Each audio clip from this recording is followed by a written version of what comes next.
قرآن مجید نے کہا ہے اگر خسارے سے بچنا چاہتے ہو تو 4 کام کرو، ورنہ تمہاری زندگی روز بروز نقصان میں جاری ہے، خسارے میں جا رہے ہو، اصل مال بھی ضائع ہو رہا ہے۔ یہ 4 باتیں اگر تم اپنے اندر پیدا کرنے میں کامیاب ہو گئے تو تم خسارے سے بچ گئے۔ کون کون سی؟ الا الذین آمنوا، ایمان لاؤ، پختہ ایمان، یقین کامل کی دولت، یؤمنون بالغیب، غیب پر ایمان، طاقتور قسم کا ایمان، ایسا ایمان کہ جو انسان کو اتنا پختہ کر دے کہ اس کے لیے نیکی کے راستے پہ چلنا آسان ہو جائے اور بدی سے خود بخود اس کی طبیعت و چاٹ ہونے لگے۔ پختہ ایمان ہو، مضبوط، وعاملوا الصالحات، اور پختہ ایمان کے بعد پھر اعمال صالحہ سے اپنے آپ کو آراستہ کرو، تمہاری زبان سچ بولے، تمہاری آنکھیں شرم و حیا والی ہوں، تمہارا وجود جب بھی قبول کرے رزق حلال ہی کو قبول کرے، سوچیں ستھری ہوں، نظریات پاکیزہ ہوں، طبیعت خیر خائی والی ہو، کسی کے لیے اچھے جذبات رکھتے ہو، تمہارا وجود نفع بخش ہو، ہمیشہ کسی کا بھلا کرنے کی خواہش طبیعت میں مچلتی رہتی ہو۔ اعمال صالحہ سے اپنے آپ کو آراستہ کرو، صوم و صلات کی پابندی ہو، نماز کا خیال ہو، نماز کے قیام کا خیال ہو، ظاہری باطنی آداب کے ساتھ اللہ کے حضور عبادت کے لیے حاضر ہونا تمہارا جذبہ ہو۔ ایمان اور اعمال صالحہ، یہ 2 خوبیاں، وَتَوَاصَوْا بِالْحَقِّ، پھر ایک دوسرے کو نا حق کی تاکید بھی کرو، میرا بیٹھ نہیں جانا نیک اعمال کر کے۔ حق نے کی ہیں تیرے ذمے دوہری ذمہ داریاں، خود تڑپنا بھی ہے، اوروں کو تڑپانا بھی ہے۔ میرا تو نے خود ہی نہیں تڑپنا، تیری ذمہ داری یہ ہے کہ کسی اور کو بھی تو تڑپائے۔ وَتَوَاصَوْا بِالْحَقِّ، تاکید حق کرنی۔ ہمارے اندر نا ایک بہت بڑا مسئلہ ہے، 2 حکم ہے شریعت کے، ایک ہے امر بالمعروف، ایک ہے نہی عن المنکر، نیکی کا حکم دینا اور برائی سے منع کرنا۔ میں نے دیکھا ہے کہ بڑی کمزوری پائی جاتی ہے، نیکی کی بات لوگ پھر بھی کر لیتے ہیں لیکن نہی عن المنکر،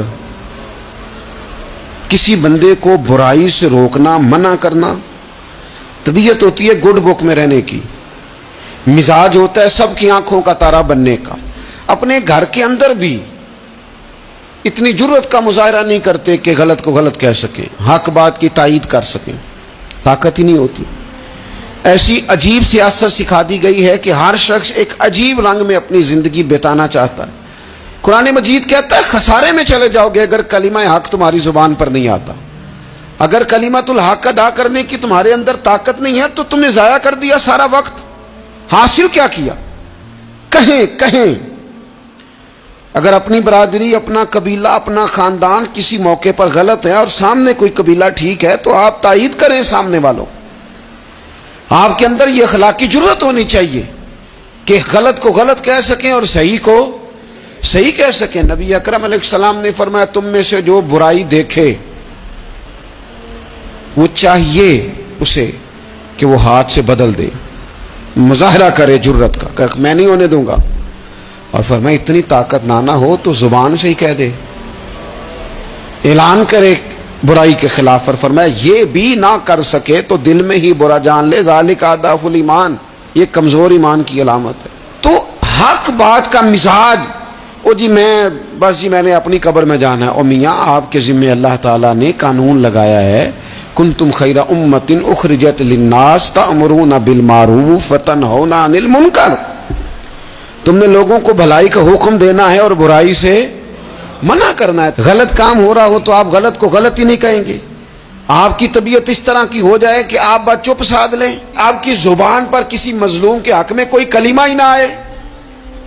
ایک بستی میں 2-3 لوگ بڑے نیک رہتے تھے اور باقی بستی ساری گناہوں میں، معاذ اللہ، اللہ کی نافرمانیوں میں، حدوں کو توڑنے میں مشغول تھی۔ اللہ کریم نے فرشتوں کو حکم دیا کہ اس بستی کو الٹ دو۔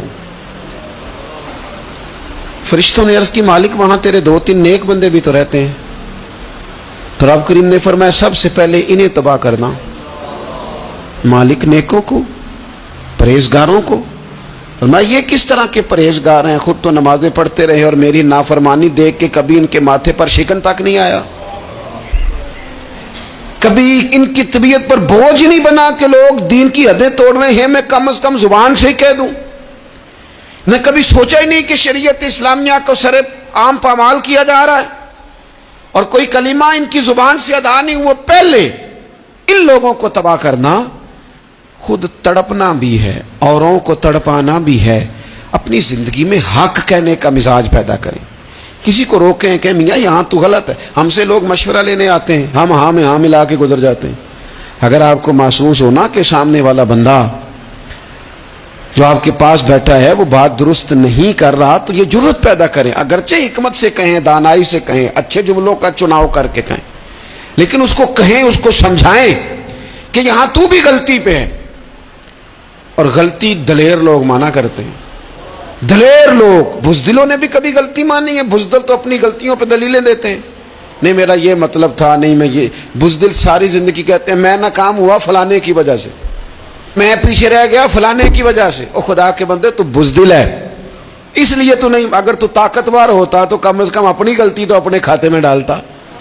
تو اپنی غلطیاں بھی کسی کے کھاتے میں ڈال رہا ہے، یہ بزدلی ہے. تو فرمایا ایمان لائیں، اچھے اعمال کریں اور حق بات کی تاکید کریں.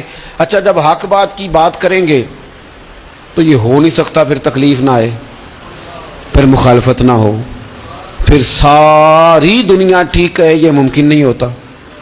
اب مشکل آئے گی تو فوراً کہا وَتَوَاصَوْا بِالصَّبْرِ، ایک دوسرے کو صبر کی وصیت کریں.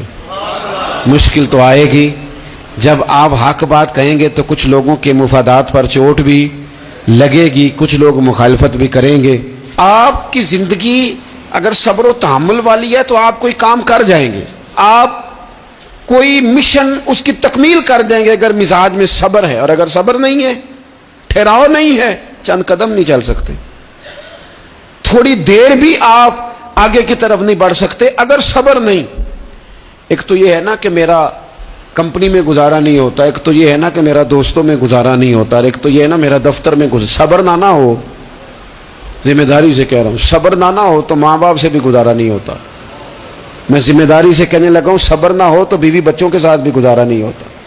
آپ کو صبر کرنا ہے. مجھے بتائیے چھوٹا بچہ ہے آپ کا، وہ چھوٹا ہے، اسے پتہ نہیں ہے، وہ کچھ ایسے کام بھی کرتا ہے جو غصے والے ہیں، تو کیا آپ اس بچے کو سزا دیں گے؟ نہیں، آپ صبر کریں گے. آپ سمجھیں گے کہ یہ مقام صبر ہے.